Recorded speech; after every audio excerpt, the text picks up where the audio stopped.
Hello everybody and welcome back to a brand new episode of our F1 23 Driver Career Mode. I hope you're all having a great day. Today we're headed to Spa for the Belgian Grand Prix, but with a huge announcement this morning. Lewis Hamilton had a press conference announcing his retirement at the end of the season from Formula 1. That's right, the 8-time world champion Lewis Hamilton out at the end of the season. We came into this weekend, you saw it there briefly, a huge chassis upgrade as well. We've got SPEC 3 on the chassis. That leaves us one more department to get to SPEC 3, but this is going to be enough to at least bring us within two within the fight, I should say. We're going to be fighting these teams ahead of us again, not this weekend in Spa, but if these upgrades are successful, we're going to be rolling into Monza for the Italian Grand Prix with a legitimate fighting opportunity specifically against Ferrari and McLaren. We could be having a chance to find ourselves on the podium again here come Spa or in the episodes following that.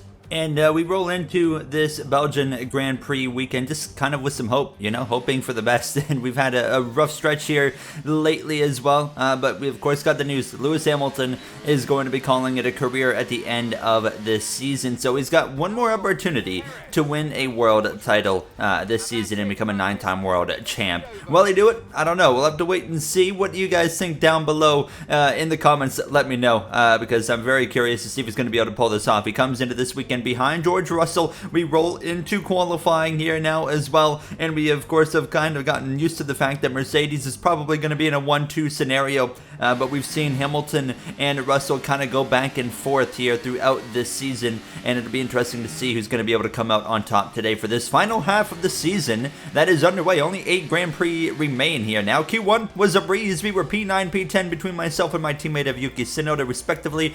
We were a ways off of the cars in front as usual. Jackson, Pourchaire, Butler, Sargent, Lawson all out in that first round. Once again, those bottom teams, those bottom about 4 teams are banking on regulation changes at the end of the season. They have went all season long without making any upgrades, hoping that we get a huge regulation change, reset at the end of this season. We come through into Q2 and we actually make it into Q3. P9 and P10 for myself and Yuki again. Ocon, Gasly, Piastri, Bottas, and Iwasa all out. Now, focusing in on Q3. It's going to be a 1 lap and done kind of deal. Tsunoda didn't even bother making a second lap. He knew he wasn't going to be able to go any quicker. The qualifying pace in this Aston Martin quite simply isn't as good as the teams ahead of us this weekend. They are basically untouchable. Now, the Grand Prix and the Sprint, that's going to be a different story due to the other racing factors and DRS assistance. But we come through the final chicane here, and what's it going to be? Is it going to be P9 and P10 again? I think so. We're going to come through to the line, and it's going to be P9 and P10 for myself and Yuki Tsunoda. We were very close this time around though, but Albon third behind Hamilton and Russell, and we're going to dive straight into the formation lap here for this sprint. Some work to do. We're going to get aggressive into turn 1 and see what we can do. Let's head to the grid. We're almost ready to start the sprint as the cars take their positions on the grid, with the drivers and teams making their final preparations. Alright guys, we didn't have the quality pace, but I know this car's got some decent race pace in it, so I'm going to get aggressive into turn 1 and try to hang on. Get after it, mate. Nothing to lose here.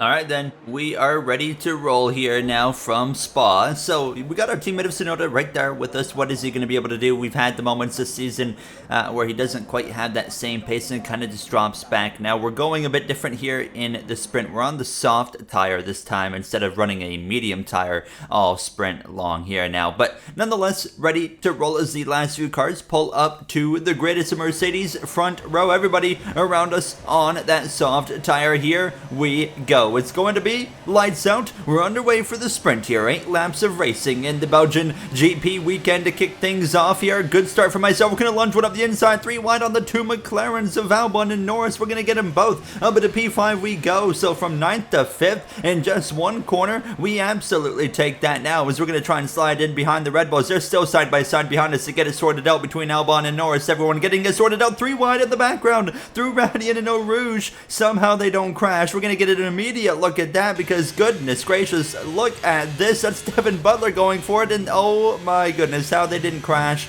I don't know. You cannot do that through there. 3 wide? No, that is a bad idea. And you saw the, of course, result, and somehow it didn't lead to an accident. Unfortunately, very quickly, the cars in front of us started to pull away. Now, I would gain on Hamilton and Verstappen here because they were scrapping it out so hard as I get my first warning. But they would just drive away from me, and you can see Albon already running me down here, and he's already going for the overtake, actually, around the outside. Not really worth a fight because I know I can't really hold him off at this point in time. And today, for sure, I think will be the last Grand Prix of the season where there's this kind of scenario where we're falling back after a good start, because Monza, assuming those upgrades are going to come in successfully, we're going to have a lot more pace and competitive pace and be almost even with McLaren and Ferrari. So instead of falling back, we should be able to fight them. That's the hope. We might be lacking a little bit though in Monza, but we'll have to wait and see. I think we're going to be a lot more competitive starting next episode. You can see just continuing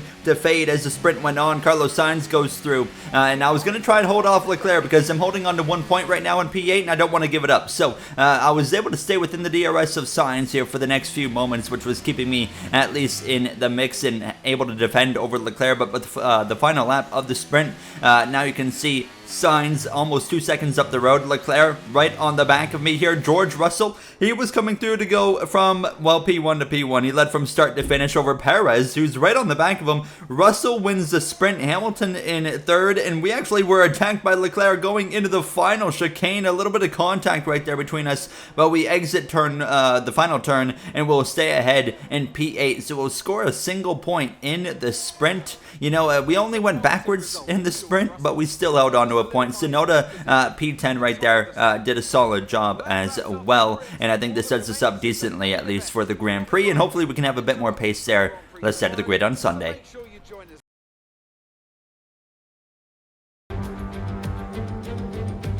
Welcome then, as we take a step back into the nostalgic golden days of motorsport. Spa is unashamedly a throwback, and all the better for it. Climbs, drops, sharp turns, chicanes, sweeping high-speed corners, all while taking in some of the most beautiful scenery that Europe has to offer. This might sound like a travel brochure, but it's not. It's a race day. Welcome along to Spa-Francorchamps for the Belgian Grand Prix. Spa-Francorchamps today, a circuit that spans 4.35 miles. There are tons of elevation changes along the way too. 19 corners making up this circuit, with 9 of those to the right and the remaining 10 to the left. This track's a great one for fans of pure speed, and the average lap speed comes close to a whopping 145 miles per hour. It's time to take a look at our starting grid for today's race. What a qualifying yesterday for George Russell. He'll start today's race from pole position, edging out Sergio Perez, who lines up P2. Moving on to the rest of the grid, we have Verstappen, Albon, Norris, Sainz, Golden Boy, Sonoda, Ocon, Gasly, Oscar Piastri, Hamilton, Jackson, Bottas, Teo Pourchaire, Iwasa, Butler, Sargent, Leclerc and Liam Lawson. Now it's time to head down to the track. Anthony Davidson joins me once again in the commentary box, and it's fantastic to have you with us here, but I'm curious, as a man with experience out on the track, how do you stop those pre-race nerves from becoming overwhelming when you're lining up on the grid? Well, I imagine they'll be starting to feel the adrenaline as they anticipate the run down into turn 1, a bit like preparing to go into battle. The unknown situation will bring nerves, but that's a good thing. It will keep them focused on the moment and on their surroundings as we build towards the start of the Grand Prix. Alright, then we are ready to roll here. You saw some grid penalties. That's going to really make things interesting. Hamilton hit by those. We're doing mediums to hards as usual in the Grand Prix. A lot of extra fuel in the car that we're just going to absolutely burn through. Let's get ready to roll here for the Belgian Grand Prix. The formation lap gets underway then, and it's going to be interesting today to see how the dry conditions could affect the lifespan of the tyres. This could be a big day for the title battle, guys. Hamilton with a grid penalty. What can he do here today? Leclerc also with a grid penalty, starting at the very bottom of the grid. As the cars make their way back to the starting grid to form up and get ready for lights out, let's hope the race ahead today is a thrilling one that will go down as a memorable Grand Prix in the history books. Alright team, I appreciate the hard work this weekend, and once again I'm going to get aggressive here on this opening lap and just try to put ourselves in good position. Do what you did yesterday and we'll try to hang on. We have a couple of those grid penalties there, so Hamilton hit with one. He only starts just a little bit outside of the top 10. Leclerc, however, he's all the way at the back of the grid. You saw our teammate right there, Yuki Tsunoda, rolling up to his grid spot. He is starting on the soft tires, so a bit of a different strategy compared between us now as we are on those mediums. Tsunoda, the only one in the surrounding area in our vicinity on softs. We're ready to roll. It's lights out. We're racing for 22 laps in the Belgian Grand Prix. A bit of a delayed response from myself. That gives me no opportunity to get aggressive into turn 1. We're up the inside of Sainz, the Spaniard there up ahead, side by side for the lead. That's Russell in second place finisher in the sprint. Sergio Perez looking for his first win in over a season. And here he is through Eau Rouge Radian, wheel to wheel, nearly off track. He might have even went off track right there as they continue side by side. Max Verstappen's going to join the party as well. They're dead even up in front of us now. Looks like they have the same exact top speed, maybe a little bit more leaning towards Red Bull. Perez trying to go the long way around as they continue wheel to wheel, maybe some contact. Russell stays ahead. It's sorted. Russell P1, Perez, Verstappen second and third, then the two McLarens and myself settling in as well, deeply diving into the right-hander right there. We settle into P6 over Sainz and Pierre Gasly as well. A great start there from the Frenchman in the Alpine. They're up into 8th place and ahead of my teammate, unfortunately, of Yuki Tsunoda. Tsunoda has been very weak this season when it comes to starting. He would, however, get ahead of Gasly pretty quickly, so he was back up into P8 trying to put those soft tires, of course, to work as quickly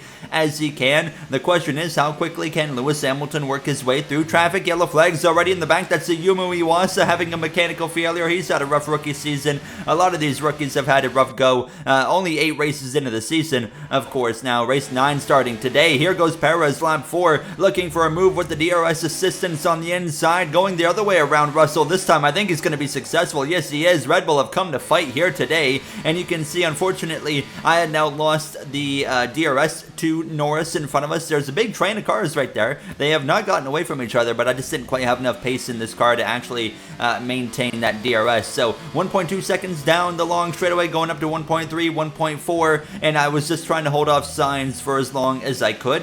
However, my time was limited on that. Hamilton up to now P8. Here comes Sainz now on the long back straightaway, and this is where the move's going to happen. Sainz is going to go through into 6th place. We dropped to P7. I wasn't too against this because now I can hopefully stay in Sainz DRS and stay ahead of Hamilton for maybe like 2 extra corners than I would have. So you can see Hamilton already closing that gap now to 1.3 seconds, and by the end of the lap it was less than a second. It was about half a second between himself and I. There he is, ready to pounce now, and as we come through the long sweeping left-hander, this is where Hamilton's got an opportunity. There he is, right on our rear wing. He's actually going to look to the left side. He's going to take it there. I mean, you just saw how much deeper he had the ability to brake than me. Just made it look like I was standing still. So we dropped to P8, Tsunoda P9, Gasly P10. Them two on the soft compound tires. So now we're just settling in on lap 11. We're actually going to be pitting at the end of this lap, and so are other drivers as well. Perez in the lead, Verstappen second place, and he would be the one to kick it off. He comes into the pits here, and he's going to bring in everybody, including myself. But you see Sainz as well as Hamilton in, and here I am now heading to my pit box. Hamilton has to wait a few extra moments right there, which allows me to hopefully stay within some DRS of him, and sure enough, we're going to exit right on that rear diffuser of Hamilton's Mercedes. So we've got an opportunity here to hold some DRS for maybe a lap or two, depending on how we get up to speed here. Unfortunately, I didn't get up to speed very well, and you can see Hamilton already driving away here as we head through towards that third sector. Perez in the pits now at the end of the next lap, and here comes Verstappen. So it's going to be Perez, Verstappen, P1, P2. Russell, who was down to third, is going to now be down to fourth, because there goes Lando Norris, who pitted a lap earlier than them, and he makes a huge gain. But it was a lap later when Russell had run him down and goes for a move around the outside, looking easy there for Russell. Wheel-to-wheel contact again, and actually Lando stays ahead right there. In the same lap on the next long straightaway here on the back half of the circuit, they go wheel to wheel, and this should solidify Russell back into third, and he can move his way forward. There he goes into third place. Battle over Albon just behind Norris in fifth. Now Russell though locks up into the chicane, and now they continue wheel to wheel, and Norris is going to be back ahead as we approach lap 15. Perez leads the way into turn 1. We're going to go through the grid. we've got some tremendous scraps happening out there right now as Norris continues to defend on Russell. And that is only helping Red Bull secure a 1-2 finish here today. Perez and Max are driving away down the road. Hamilton with a great drive today up into 7th, fresh off the news that he will be retiring at the end of this season. Was this a surprise to you, Ted? Yes, but no, if that makes sense. Lewis is quite old in the standards of Formula One, and you can argue there's not much left for him to accomplish now that he's won that 8th title. And I asked him this weekend when he made his decision, and he said after he won the title last year, I then asked why he didn't just retire right then. He said he didn't want to pull a Rosberg. Well, there you have it. How about Aiden Jackson? I'm not quite sure what's gone wrong with his pace as of late, but we see Butler again outrunning him today. You know, I heard we're supposed to be getting another sitcom episode from Connor Sport next week, so maybe we'll have some insight then, Martin. Charles Leclerc has only managed to get up to 16th so far. He has struggled in traffic all day long. It's not been pretty for Charles, that's for sure. He's just bringing it home at this point and focusing in on that Ferrari home race in Monza. Well, there you have through the grid here in Spa, these closing laps of this Grand Prix. Jackson under pressure from Lawson. A terrible day again for Aiden Jackson. Now, I heard we might be getting another episode of that Breaking Point docu-series that's following them this season here, either in the next episode or the one to follow. Hamilton now putting some pressure on Carlos Sainz. We've been able to stick with these guys, which has been a nice change here of scenery, to say the least. But Hamilton very quickly makes some work on Sainz here, goes around the left side through the little left bend there, and he will move through into P6. Another position gain for Hamilton, who of course is trying to turn that grid penalty into a big day and of course salvage some points here now, as Russell is still running up there in the mix now. As you can see myself, even on the back of Sainz, Carlos really struggling in these late laps, and this is going to allow me to go into P7, but hold on, look at the straight line speed in the Ferrari, just downright better right now, and he stays ahead. So we would have to go for another opportunity here.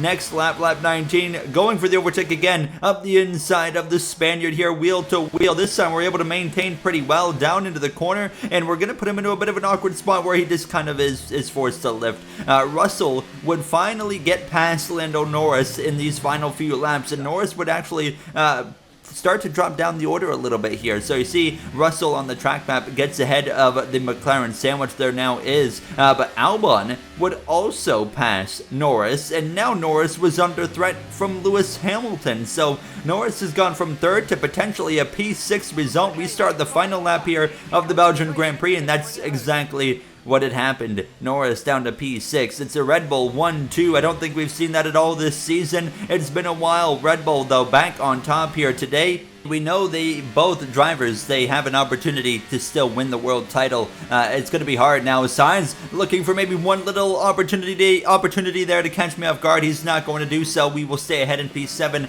and it's going to be Sergio Perez for the first time since Miami last season, early on in Season 2. He is going to win here in Belgium, wherever he is. He's slowly crossing the line, taking his time, taking it all in. Verstappen will be 2nd. Russell will be 3rd here for this Belgian Grand Prix ending now, as we're going to hang on through the final few moments. P7, a great day for us. Our teammate of Tsunoda not far behind, 4.3 seconds, a decent day just for Aston Martin in general, and the hopes are high because we know upgrades are on the way going into the next episode. So this was a really feel-good Grand Prix weekend. We had the big news of Hamilton, of course, retiring. We got big upgrades on the way, you know, some bittersweet for Lewis, but then nothing but positives for us as Hamilton, driver of the day, rightfully so, the set of the podium. What a great race then, and a magnificent victory here at the Belgian Grand Prix. Tell me, Ant, how do you think they were able to deliver such an incredible result today? I really feel the track layout combined with the track temperatures we saw today suited their car. These cars come alive when the tyres are just at the right temperature, and the driver did a great job managing that as well. They just look so comfortable out there. It's like anything, it always looks so easy when it all just clicks. I really enjoyed the Grand Prix a lot more than the sprint. We just seemed to have more pace in the sprint. We were able to hold on to DRS better and just kind of maintain with these drivers all around better than we were able to in the sprint. And I didn't change anything from the sprint in terms of setup or anything, so I was a bit surprised by that. I think it helped as well, you know, Hamilton coming from further down the grid, Leclerc starting at the back. He never went anywhere. He gained only a few positions throughout the Grand Prix. That Ferrari really does seem to struggle when it comes to racing in traffic this season, and I think Leclerc is a great example because we watched the Mercedes of Hamilton drive through the field while Leclerc could only pass a few cars. Of course, still quite a big difference in the R&D between those cars. Now, Albon ends up P4 and gets the best of his teammate of Lando Norris again with the news of Hamilton retiring. Could Lando be looking at going to Mercedes? We'll have to wait and see. The points, Russell ahead by 20 over Lewis, 33 over Perez, 49 over Verstappen. The McLaren drivers a little bit too far back to fight, and of course myself, Tsunoda, way out of the mix. We're now ahead of Leclerc in the standings as well, which is cool, and we try to focus in on catching Ferrari going into Monza. I'll see you guys then. Have a great day.